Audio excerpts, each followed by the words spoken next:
জামায়াতে ইসলামীকে বাংলাদেশের সর্বোচ্চ আদালত হাইকোর্ট নিবন্ধন বাতিল করে দিয়েছিল, আপনারা জানেন, অবৈধ করে দিয়েছিল। কেন? ৭১ সালে তাদের ভূমিকার কারণে। তারা এই ওলামায়ে কেরামের সঙ্গে তাদের মতবিরোধ আছে এই জন্য না, শুধু একটা কারণে, জামায়াতে ইসলামকে হাইকোর্ট তাদের নিবন্ধন বাতিল করার সিদ্ধান্ত দিয়েছিল শুধু একটা কারণে। সেই কারণ হলো জামায়াতে ইসলামের সংবিধানে, গঠনতন্ত্রে আল্লাহর সার্বভৌমত্বের কথা বলা হয়েছে, অর্থাৎ বলা হয়েছে আইন চলবে একমাত্র আল্লাহ।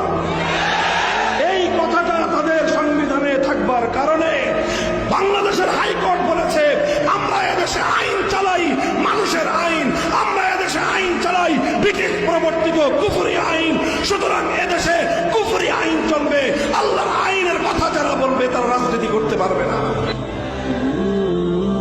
আশা করছি শেয়ার করে অন্যকে দেখার সুযোগ করে দেবেন। শুভকামনা সকলের জন্য।